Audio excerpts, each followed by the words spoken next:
Bonjour et bienvenue. Alors aujourd'hui on va faire un tirage sentimental. Je vais utiliser mon Pythia Tarot et l'oracle d'Isawat. On va aller regarder comment vous voit cette personne, quels sont ses sentiments et quelles sont les actions qu'elle veut mettre en place vis-à-vis de vous.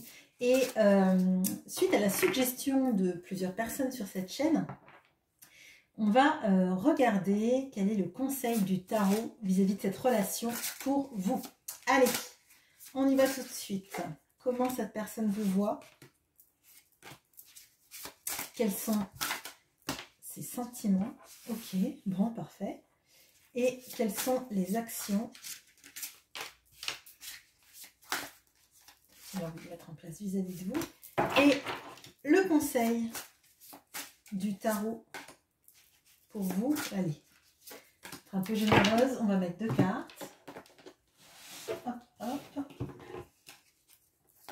Donc n'hésitez pas, si vous avez des suggestions, des envies de tirage particulier, à l'énoncer dans les commentaires. Je réponds à tous les commentaires.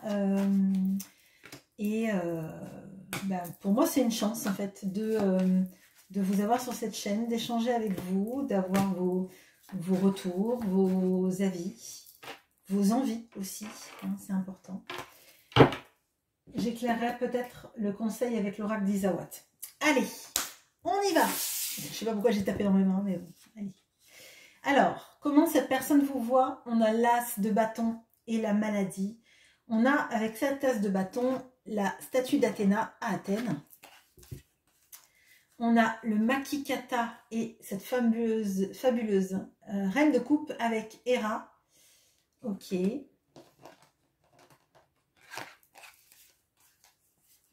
Et on a le 6 de bâton avec l'alignement. Alors, moi, j'aurais pas mis Héra pour la reine de coupe, même si elle aimait sans doute très fort Zeus.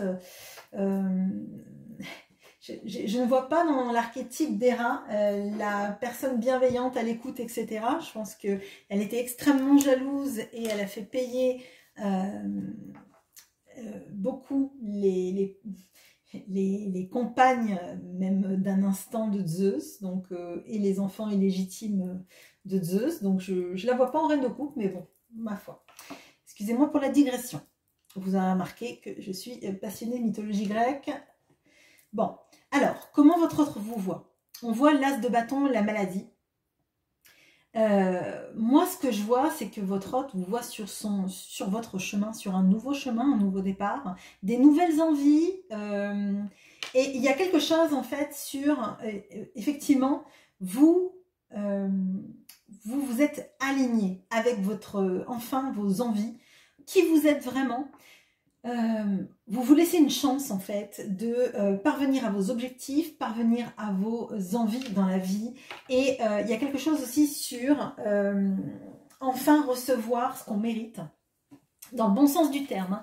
C'est pas une notion avec un karma punisseur ou quelque chose comme ça. C'est plutôt vous laisser la chance à vous de vous réinventer, de vous redécouvrir et d'arriver en fait à être la meilleure version de vous-même. Et vous l'autorisez. Moi, j'ai l'impression qu'il y a de ça. Il y a une notion aussi de laisser derrière vous, alors la maladie. Alors la maladie au sens... pas forcément premier du terme, hein, pas au sens propre, mais je dirais tout ce qui a été parasitant dans votre vie, tout ce qui a été handicapant dans votre vie, tout ce qui vous a tiré vers l'arrière, vous avez envie de vous en affranchir. On peut avoir ces notions, par exemple, comme si dans votre vie, vous étiez empêché beaucoup de faire des choses parce que vous avez rencontré des personnes qui vous ont mis peut-être ces pensées aussi limitantes dans la tête. Moi, j'ai l'impression en fait que vous aviez besoin d'aimer plus que d'être aimé, mais peut-être dans cette optique-là, bien évidemment, avec cette reine de coupe et le Makikata, et que vous avez donné beaucoup jusqu'à l'épuisement. Et maintenant, en fait, vous ne voulez plus donner dans un puits sans fond. Alors, c'est souvent ce que je dis... je parle par exemple de remplir le tonneau des Danaïdes, etc. Et j'ai l'impression que maintenant vous êtes en train de lâcher lâcher le contrôle, c'est pas forcément un contrôle que vous exercez de manière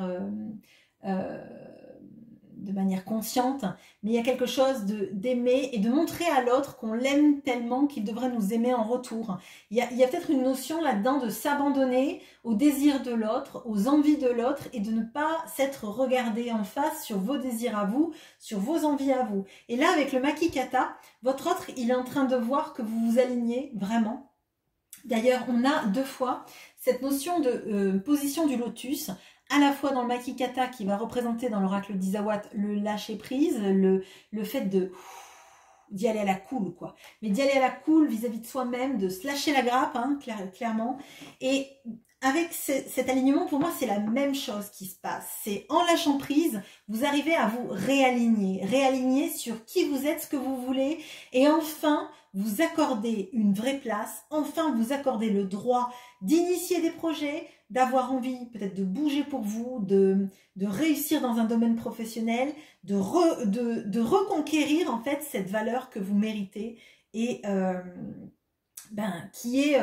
qui existe et qui est en vous. Bon, alors, quels sont ces sentiments vis-à-vis de vous? On a le 8 de denier et le poulain. On a le 3 de coupe et la tribu. Et on a l'impératrice, donc l'impératrice c'est Déméter, avec le crépuscule. Ok.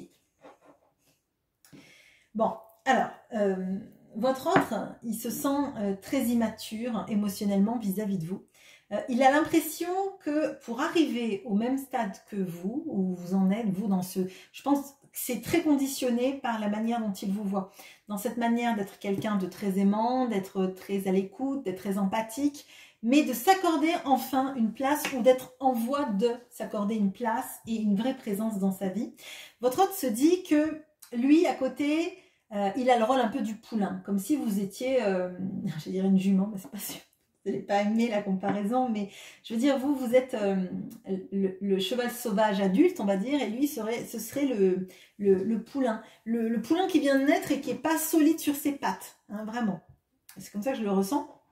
Il se dit qu'en fait, il y a un travail énorme à fournir pour arriver à votre hauteur, à votre stade, on va dire, à votre stade de développement, à votre stade d'éveil personnel, à votre niveau. Mais c'est pas une histoire de niveau social, hein, c'est pas quelque chose un système de caste ou quoi que ce soit. Hein. C'est vraiment de cette conscientisation là de qui vous êtes et de ce que vous faites pour les autres. Bon, on a alors on peut avoir quelqu'un qui serait en triangulaire parce qu'avec ce 3 de coupe, c'est vrai que j'y pense. Et avec la tribu, encore plus. Mais alors, ça pourrait être une notion de cette personne est très très pris par sa famille. Ça ne veut pas forcément dire que c'est quelqu'un qui est amoureux d'une autre femme. D'ailleurs, ou d'un autre homme, je vous demande d'adopter si votre... selon le sexe de la personne que vous aimez, je ne peux pas faire il, elle, mais ça n'exclut en aucun cas les femmes qui aiment des femmes, les hommes qui aiment des hommes, les hommes qui aiment des femmes et les femmes qui aiment des hommes. D'accord ? Bon.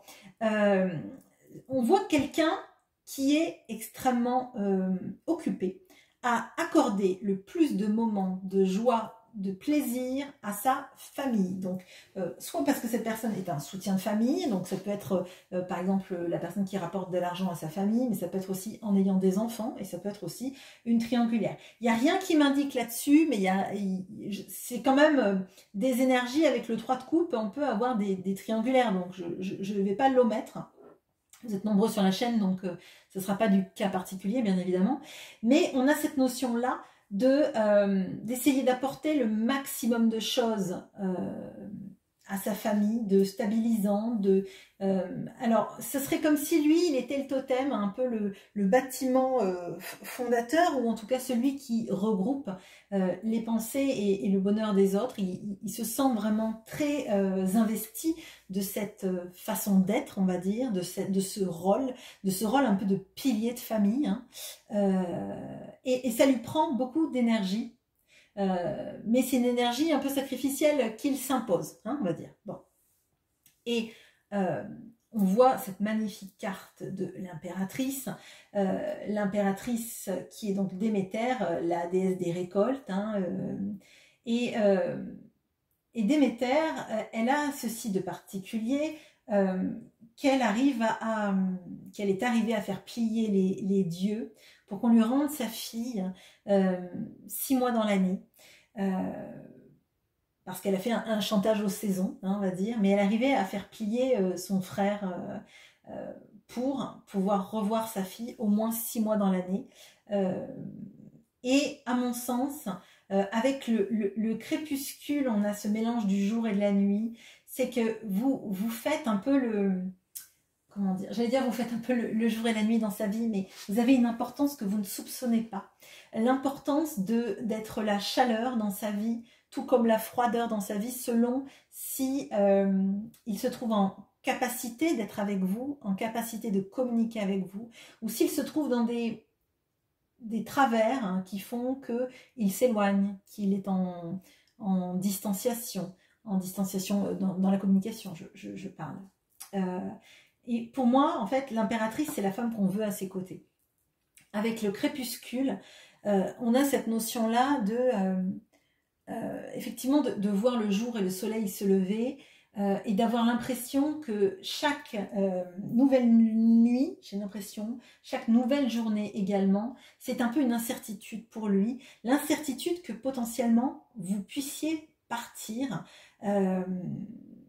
C'est vraiment, c'est assez fort et je crois que c'est encore plus poussé parce que vous êtes en train de changer dans votre vie, dans votre système de priorité et que potentiellement vous vous accordez enfin une place. Donc, votre autre est en train d'avoir peur que potentiellement ce soit le crépuscule de votre relation et qu'il n'y ait plus d'aube, de nouvelle aube qui vous permettrait à tous les deux d'être réunis.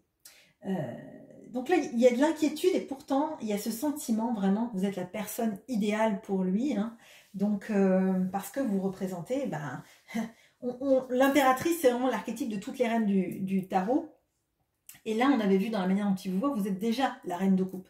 C'est-à-dire que vous êtes capable d'empathie, vous êtes capable de parler, de comprendre, de câliner, de cocooner, de donner de l'affection, de l'amour, et un petit peu un lieu... oui, une parenthèse enchantée, c'est un mot que j'utilise souvent, mais un refuge en fait, un refuge à son âme, à sa vie, un refuge dans lequel en fait il peut se sentir attendu. Et avec l'impératrice, j'ai vraiment cette notion-là de Perséphone qui va revenir rejoindre sa mère parce qu'elle est attendue, elle est espérée, elle fait la joie de sa mère, mais en même temps, elle peut revenir dans le monde des vivants. Hein. Et c'est un peu vraiment cette impression-là qu'auprès de vous, il est enfin dans le monde des vivants. Bon, les actions maintenant. On a Jason et la toison d'or qui est le valet d'épée de bâton, pardon, et la matérialisation. On a le roi de bâton avec Héphaïstos, donc le dieu des forgerons, qui est dans un volcan, hein, on va dire, avec le muret. Et on a le 4 de bâton et le déménagement. Bon, il y a de l'action, il y a de l'action, il y a de l'action. Pour finir, mais au début, on met du temps à initier la machine. Bon, mais à mon sens, le temps, il est un peu pressé par le fait que vous ayez l'as de bâton. Hein. Donc, vous avez l'as de bâton, c'est-à-dire qu'en fait, vous avez commencé à initier des actions dans votre vie et des bouleversements dans votre vie, hein, des bouleversements dans votre manière de vous appréhender et de vous choisir, hein, et ça pousse l'autre à bouger. Alors, au début, cet autre, il commence à venir dans vos rêves. Venir, oui, je ne peux pas le dire autrement. Venir dans vos rêves, venir via des synchronicités. Avec la matérialisation, cette personne, elle commence à, par petits pas, elle commence à venir vous chercher avec des petites actions qui ne sont pas vraiment des actions. En fait, dans la 3D, ce n'est pas une action. Parce que quand vous allez rêver cette personne, vous allez vous dire je rêve de cette personne parce qu'il me manque, elle me manque. Alors qu'en fait, c'est cette personne qui pense à vous la nuit et qui crée une sorte de vortex, un portail pour venir dans vos rêves pour que vous ne l'oubliez pas. Avec cette énergie de... alors, on a Jason et les Argonautes, c'est un héros. il est très courageux, il est avec ses copains, etc. etc. Mais votre autre, il va pas chercher la toison d'or en tout cas. Hein. Enfin, pour l'instant, valet de bâton, il est plutôt du genre, je vais rêver que je vais chercher la toison d'or, apparaître à ses yeux comme quelqu'un qui est héroïque, qui fait des actions. On commence par ça, c'est-à-dire qu'on ne pose pas d'action, mais on veut vous montrer qu'on est prêt à faire des actions, qu'on est là, qu'il ne faut pas vous oublier, qu'il faut pas que vous l'oubliez. Pardon. Après, deuxième étape. Parce que ça, je pense que ça va marcher, mais doucement, doucement, quoi. Hein. C'est-à-dire que vous allez penser à cette personne, mais vous n'allez pas forcément communiquer, vous n'allez pas forcément... Vous êtes sur un nouveau départ où vous vous privilégiez, vous récoltez des lauriers, vous essayez de plus trop contrôler cette relation parce que vous avez bien vu que vous avez beau faire tout ce que vous pouviez, ben finalement, ça ne marche pas. Ça a peut-être marché dans d'autres relations, pardon. Je ne sais pas pourquoi je dis des relations, mais c'est des relations, bon.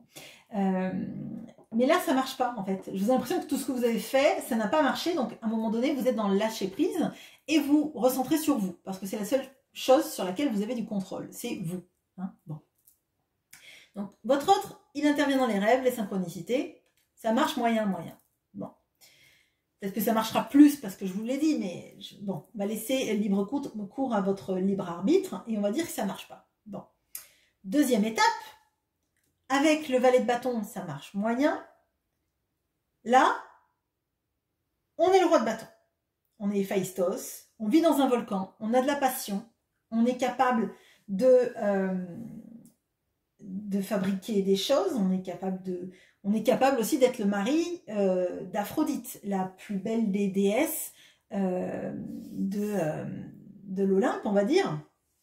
Bon, alors, il sait qu'il a cette capacité-là de susciter le désir chez vous et que vous le suscitiez chez lui, d'être quelqu'un de charismatique, d'être quelqu'un qui est capable de faire beaucoup de choses dans sa vie de tous les jours, mais qu'il va falloir à un moment donné de réaliser qu'il y a des obstacles entre vous, potentiellement des obstacles qu'il a mis, hein, ou qu'il n'a pas voulu sauter, on va dire, hein, parce que c'est un petit poulain et qu'il n'est pas formé au saut d'obstacles. Et désolée encore pour mes petites métaphores. Je suis navrée si ça en saoule certains, mais bon. Pour ceux qui aiment, ben merci de m'aimer comme je suis. Bon. Donc, on voit qu'il a mis des obstacles et qu'il sait qu'il va falloir les dépasser parce que sinon, il vous perdra à jamais. D'accord? Maintenant qu'il voit que seulement intervenir dans les rêves, ça ne marche pas, il faut qu'il prenne de la carrure, en fait. Mais la carrure, ça ne veut pas dire faire de la musculation et de se gonfler les pecs, les biceps, etc. Ça veut dire qu'il va falloir qu'il prenne en main sa volonté de faire réussir la relation, hein, de faire marcher cette relation. Et c'est pas que dans les rêves, c'est pas dans la 5D qu'on y arrive, c'est dans la vie de tous les jours, quand on est deux personnes amoureuses et qu'on n'a pas envie de vivre ça juste dans le domaine des fées, des licornes et des rêves. Bon. Donc, là, il est conscient, mais, vous voyez, avec ce marteau, c'est le dieu de la forge, c'est le dieu du feu, c'est un homme qui est quand même le fils de Zeus et d'Héra. Donc, c'est pas n'importe quel dieu, c'est un dieu qui a du pouvoir en lui, mais qui sait mésestimer. Et là, pour moi, il sait mésestimer trop longtemps dans le pouvoir qu'il avait dans une relation et dans ce qu'il pouvait apporter de bénéfique à votre relation. Avec son marteau, il peut casser ce mur. Hein, tout comme il aurait été capable de le poser, et c'est mon ressenti, c'est quelqu'un qui peut mettre une distance vis-à-vis de vous, pour pas que vous le touchiez, pas au sens propre, mais plutôt au sens figuré. Et donc, avec son marteau, il est largement capable de casser ce mur et de vous rejoindre. Bon. Et dans la dernière paire de cartes, on a le 4 de bâton et on a les cartons. Le 4 de bâton, c'est l'idée du mariage, de l'engagement, de la stabilité de couple. C'est le fait de se trouver un foyer, de fonder un foyer, clairement. Et avec les cartons, on a cette notion de déménager pour vivre une vie avec vous. Alors, je ne vous dirai pas que ce sera rapide, mais je pense qu'il y en a quand même qui sont dans quelque chose de très pensé et qui passe à la phase d'après. Hein. Donc, ça va se faire en 3 temps. On essaie de vous attirer. Ensuite, on voit que ça ne marche pas. On se dit qu'à un moment donné, il va falloir couper cette barrière entre vous. Donc pour moi, revenir à la communication s'il y a du silence radio. Essayez de faire un pas pour s'intéresser aussi à vous, votre vie, vos enfants si vous en avez, votre vie de famille. Hein, d'accord? Donc un peu s'intéresser à votre univers, vous rejoindre sur un terrain où il n'y a pas que lui qui compte, et il n'y a pas que lui que vous écoutez. Bon. Et enfin, vous proposez un engagement. Alors, un engagement, pour moi, c'est du plus long terme. Mais c'est déjà, notre histoire existe. Reconnaissons que notre histoire existe. Reconnaissons qu'on a envie de s'engager l'un vis-à-vis de l'autre. Bon, quel est le conseil du tarot pour vous vis-à-vis de cette relation? Magnifique.